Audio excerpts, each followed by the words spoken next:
It's that time again, students of Theory 101. This is Professor Seth Monahan with our 5th online lesson. This week we wrap up our study of harmonic species counterpoint with the 4th and final species. Today's lesson looks like this. We start with an introduction to 4th species.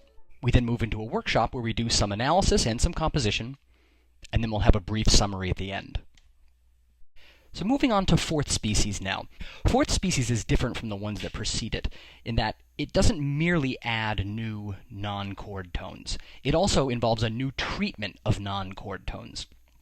In 4th species, non-chord tones occur on strung beats rather than weak beats. So in 2nd and 3rd species, we had passing and neighbor tones in the second part of the bar only. Now, all of our non-chord tones, for the most part, are going to occur in the beginning of the bar. Rhythmically, 4th species is actually rather simple compared to the ones that precede. There's really only one rhythm. You're going to move in half notes. The only exception to this is the final bar, which, as usual, is going to be a whole note. Here's an example of 4th species, and you can see even before I play it that our red non-harmonic tones with the circled integers now occur entirely on downbeats. I'll play this with harmony underneath so that you can hear the particularly striking nature of these accented non-harmonic tones.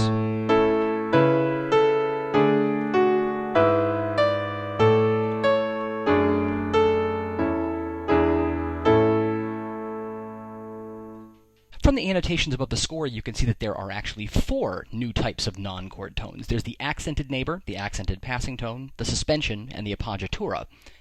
And we're going to talk about them in exactly the order they appear in this example. So of these new types of non-harmonic tones, 2 of them are variations on old friends from 2nd and 3rd species. These are the passing and neighbor tones that now occur on the strung beat, known as accented passing and neighbor tones. So let's take a step back to review what we know about passing tones in 2nd species. Here is a progression of 5-1 in A minor. And you know that passing tones connect 2 harmonic tones a third apart, moving by step from one to the other. So in this case, we have a chordal E and a chordal C over the tonic, and as you can imagine, our passing tone is going to be the D that connects them.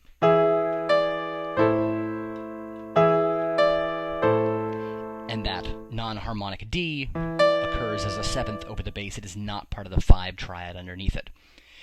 Last week I encouraged you to think of the passing tone not just as a single tone, but as a 3-note unit. The 2 chord tones that are the kind of anchors of this thing, and then the note that connects them by step.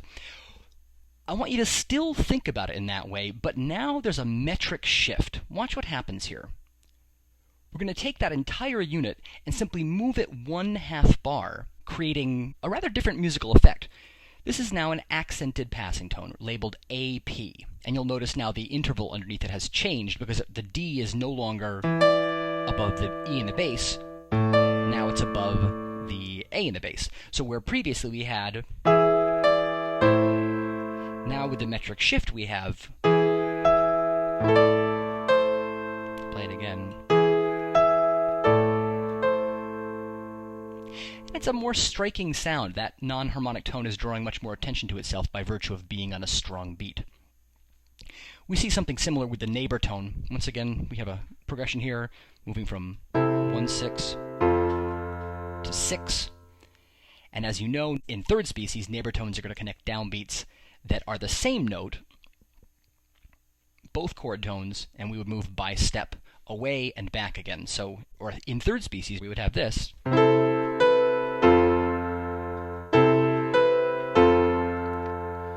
But in 4th species, there's going to be that metrical shift. This whole thing, this 3-note unit, is going to be shifted across the bar line so that now the neighbor tone is accented, of course, again, creating a new interval above the bass. So rather than we have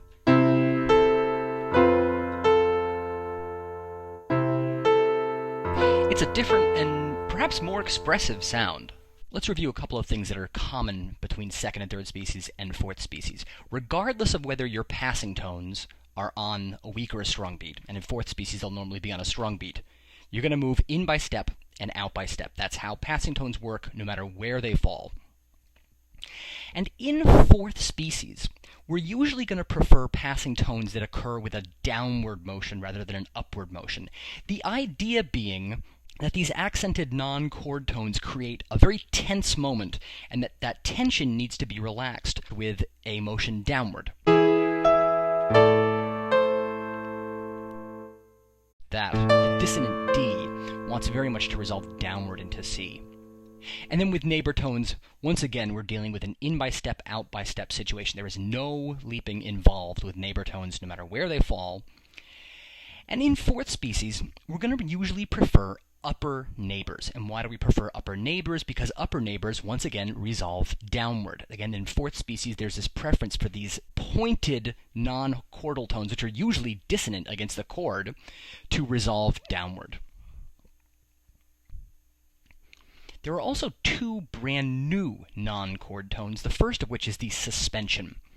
So here's a progression 3 going to 4. And we'll do this melody on top of it.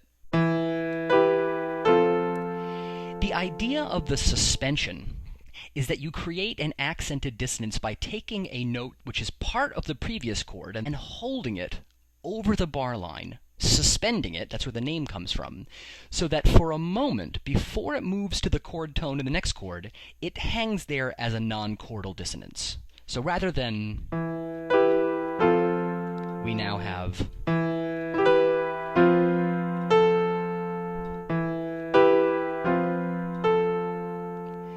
So like the passing and neighbor tones, the suspension is also a 3-note idiom. You have 2 stable chord tones and 1 non-harmonic tone between them.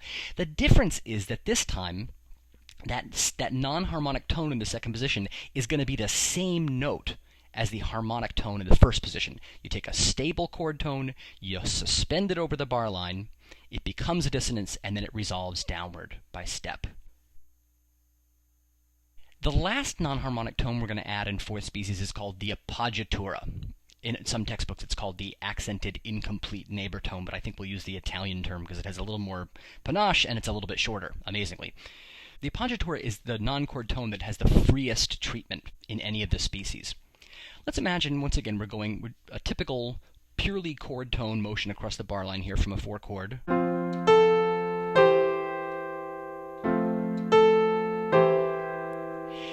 The principle of the appoggiatura is that you leap into an accented non-chord tone and then resolve by step. So here, if we wanted to keep that C above the 1/6 chord, we would need to leap into the D that's above it, a non-chordal D, then we resolve down by step. So instead of, we now have,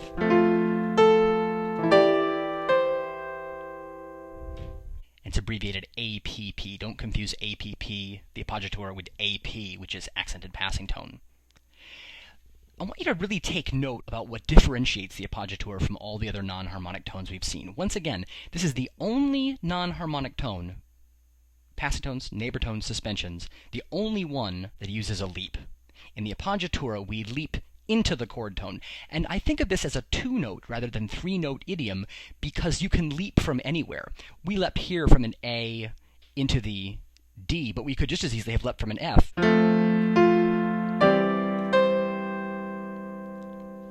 or some other chord tone.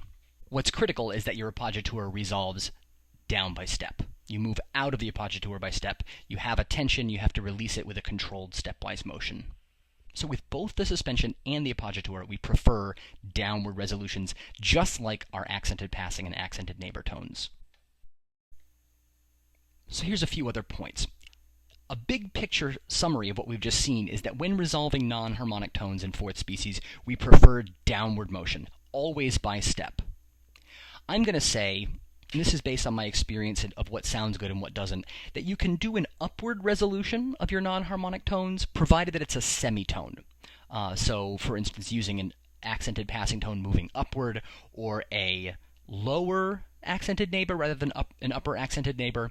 If there's a semitone resolution involved, and it's of course a diatonic semitone, one of the 2 semitones in a key, then that's going to be okay. For the most part, we prefer this downward motion. But what ends up happening is that there's so much downward motion that these types of melodies have a tendency to pull downward, and you end up getting trapped in this downward progression. You need to break away and regain a higher register sometimes. So there's the option to do what's called breaking the species. When you break the species, you simply decide not to have any non-harmonic tone in a particular bar. So on some downbeats in fourth species, maybe as many as half of them, if you're crafting something very nice, you can elect not to place a non-chord tone on the downbeat. In that case, you would just use chord tones instead. And we'll see examples of these in a moment. There are no repeated notes in fourth species, but there is good news.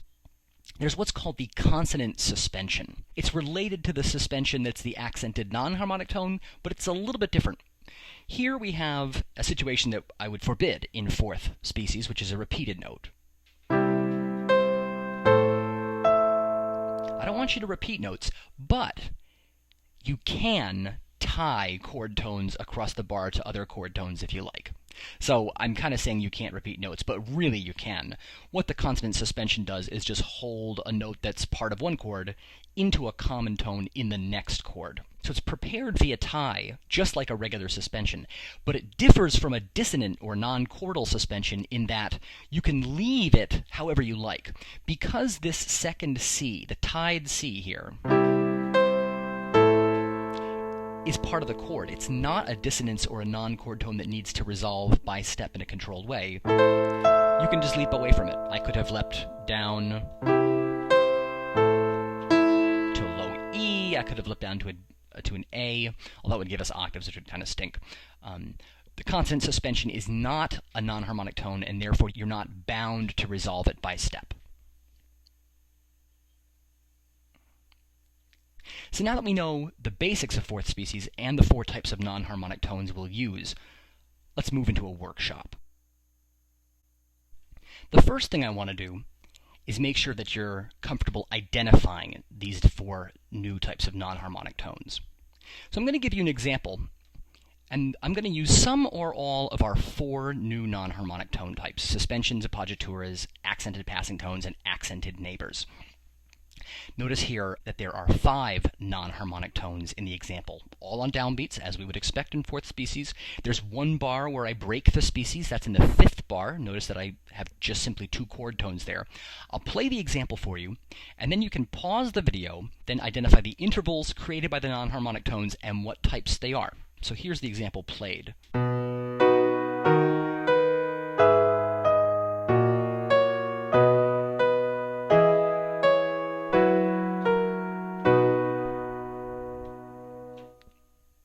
So pause the video, and we'll see how you do. Okay, so I'm assuming you've worked through the intervals and the non-harmonic tone types with these 5 red notes. Let's start at the beginning here. Here, our interval above the bass, as you can probably tell, is a 5th, and the non-harmonic tone type is an accented neighbor tone. We start on a chordal B, and then we move away by step, and back by step. Notice here this is a lower accented neighbor, but that's okay in this case because the resolution from A sharp to B is a semitone. The next non-harmonic tone is a 6th above the bass, and in this case we're dealing with an appoggiatura, abbreviated APP. And the way that we can tell this is an appoggiatura is that we leap into it across the bar line and resolve down by step. Moving to the third one, here we have a 4th above the bass, and I hope you'd be able to tell from the tie that we're dealing with a suspension. That's abbreviated SUS. So starting in the 3rd bar, that consonant D sharp, that chordal D sharp in the 3rd bar is tied over. It is not part of the dominant chord in F sharp, which is spelled F sharp, A sharp, C sharp. So it has to resolve down by step to C sharp.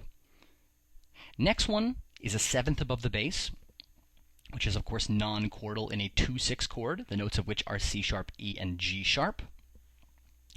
This also is an appoggiatura. See, once again, we leap to it. So starting in bar 5, we leap into it, we resolve down by step, And then the last one, this fourth above the bass, is an accented passing tone. Notice we move from the chordal C sharp on the preceding weak beat to the accented B, which resolves down by step into A sharp. So I'll play it one more time from start to finish, and you can hear that there are all four types of non-harmonic tones in this particular example.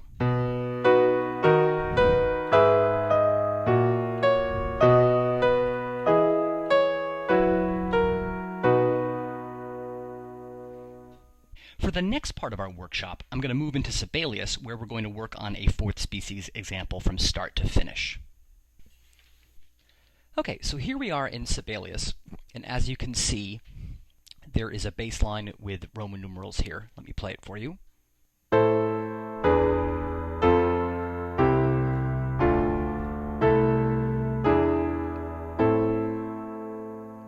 The key obviously is A minor, and I have already taken the liberty of writing in all the chord tones in the boxes above the treble staff. Now, a few comments before we begin. As with second and third species, I'm going to suggest that you not try to compose fourth species counterpoints by simply starting in the first bar and working your way forward. A more effective way of working is to build a scaffolding of chord tones that you can then flesh out with various non-chord tones that connect them. This is what we did in second and third species, and it's the same thing here with the difference that now the non-chord tones, because they're on the downbeat, are going to push all the chord tones to the offbeats. So we're basically going to have a scaffolding of offbeat chord tones. And I want to also draw your attention to the annotations at the very top of the screen here. Since we're going to be working from one bar to the next, connecting weak beat chord tones, I've placed some reminders here about the necessary conditions to use 3 of our 4 new non-chord tones. If you want to use an accented passing tone, for instance, this is here to remind you that you need weak beats that are a third apart. It's the only time you can use an accented passing tone. If you want to use a suspension, you need weak beats that are a step apart. And finally, if you want to use an accented neighbor tone, you need consecutive weak beat chord tones to be the same note, because you're going to go away and back again. Notice that there's no special restriction here for appoggiaturas, because the preparation of appoggiaturas is very free. We know that they have to descend by step, but because you can leap into them by any interval, there's a whole range of options in terms of using them to connect one bar to the next bar. So I want to start, as usual, with the last bar. You can see here the notation says that we're supposed to end with a PAC, and we know that in fourth species, like in second and third, we're going to have a whole note. So that's easy. We can plug an A into that last bar. Now, in terms of the opening of the exercise, we've seen many times that it can be useful to have a 10th above the bass as our starting point. It's a nice resonant opening, and we can elect to begin with a rest in this species as we do in second and third species. So now we've got our opening C and our closing A, and we need to bridge that gap. It's only 6 bars. Now because, as I mentioned earlier, because fourth species lines tend to push downward with these successive non-chordal downward resolutions, I'm just going to kind of go with that at first. I'm noticing that the first few bars allow us to move down by step. We can put a chordal B in the second bar.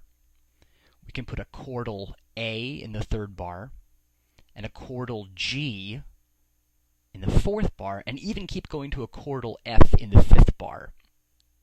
By this point, I think it's safe to say we're going to need to break the species, because we've been moving down, and if we continue down, we're going to overshoot our cadence note. So let's, for the time being, plug in a couple of chord tones here above this tonic.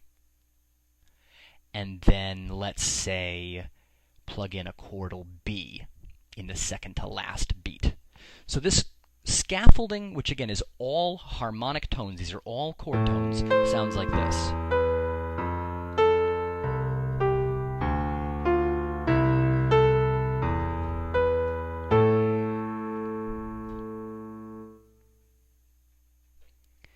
Now let's start filling in some of the non-harmonic tones. Looking at the first 5 bars, because every one of our weak beats is a step lower than the previous one, this affords us the opportunity to use suspensions in a long chain. You can see again at the top of the screen, the annotation reminds us that suspensions connect weak beats that are a step apart, and here we could, for instance, tie our C over into the next bar, turning the C from a harmonious chord tone to a sharp dissonance with the dominant.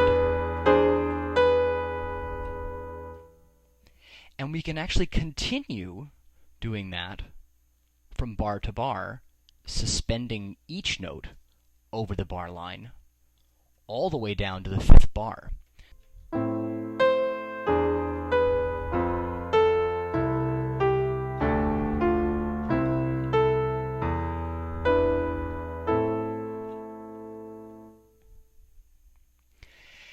And I'm thinking that in that second to last bar, we might throw in a C leading down into the tonic.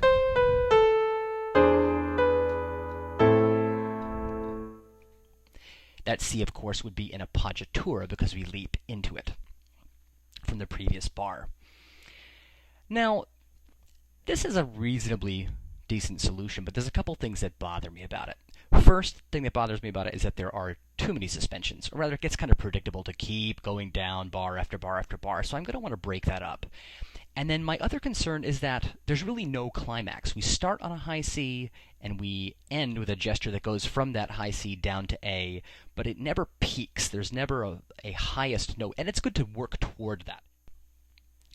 So in terms of fixing this inundation of suspensions, I'm thinking we can start the exercise by removing the very first suspension and taking our opening note down to A. Now you might say, well, yeah, that gives us an octave on the first bar, though. This is true, but weak beat perfect intervals in this species aren't quite as egregious as they are in other species because the flavor of it resides mainly in those downbeat non-chord tones. So if we open with an octave, I don't think it sounds hollow or ineffective at all. I like the leap into that C.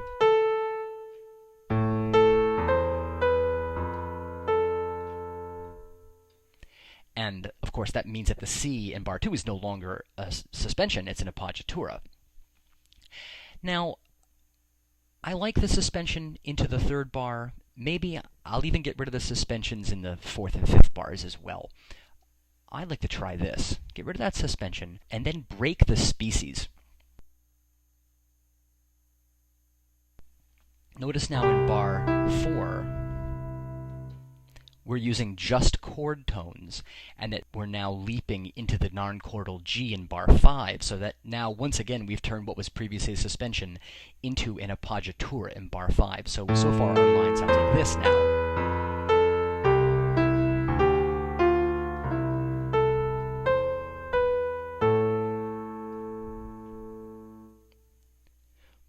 That certainly gets rid of our excess of suspensions. Now we have a lot of appoggiaturas and one suspension. We still have that problem with the climax, though. I'm not thrilled to keep hitting that high C. And one quick fix, it seems to me, would be to reintroduce one suspension. And that would be in the second to last bar. Have that A, rather than suspending up, I'd like to hear a leading tone on the second to last beat. So now that C that opens the example is marked by being the only time we move into that highest register, and I like the sound of it.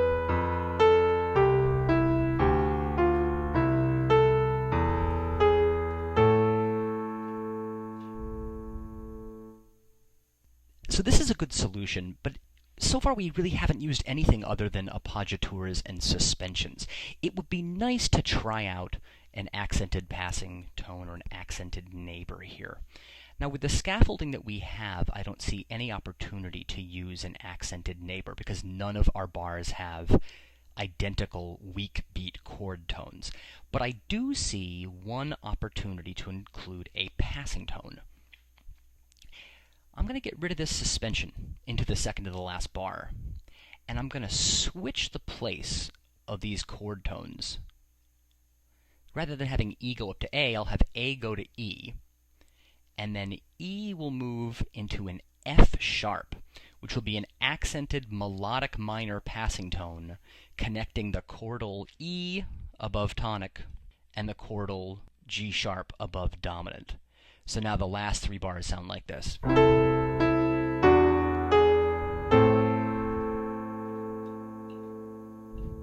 And that's a very particular flavor. Maybe we don't love that melodic minor sound with the F sharp. I rather like it. Let's hear the whole thing now from start to finish, and I'll throw in harmonies underneath.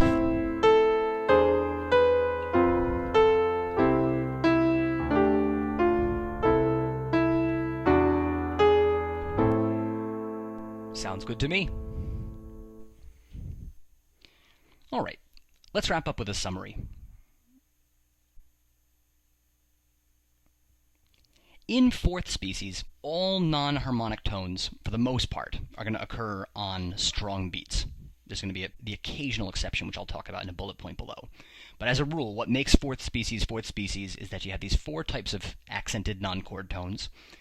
They all appear on downbeats. The accented passing tone, the accented neighbor tone, the appoggiatura, and the suspension. All accented non-harmonic tones resolve by step. This is essential in this species. You cannot leap out of a non-chordal tone. Most of the time, you resolve downward. Most of the time, you also move in by step. The only non-chordal tone here that lets you move in by leap is the appoggiatura. That's what makes an appoggiatura an appoggiatura. It is. There's that expressive leap into the dissonance, which is made all the more striking because of the fact you leap into it. But then once you're there, you have to resolve by step. There's also the consonant suspension, which is not a non-chord tone, but looks like a suspension, and that's different in that you suspend across the bar line, but you can leave it by step or leap. But that's only when a suspension is a suspension into a chord tone. That's why the consonant suspension is different from the regular suspension. And finally, remember that it's possible, as we saw in our composition workshop, to break the species fairly routinely. You can have bars where you use only chord tones, again moving in half notes. That often helps you hoist your line into a higher register. And very occasionally, if you have several bars in a row of broken species, you can throw in a regular second or third species passing or neighbor tone. But that would be a very exceptional situation, because normally you shouldn't be breaking species for more than a bar or two in a row. So that is the end of our fourth species workshop, and the end of our study of harmonic counterpoint. From this point, we'll be moving forward into the study of four-part writing, meaning that you'll have more voices to keep an eye on, and also the study of harmonic syntax, meaning that from this point, you'll be learning how to string chords together in a way that's consistent with the harmonic style of the late 18th century and early 19th century.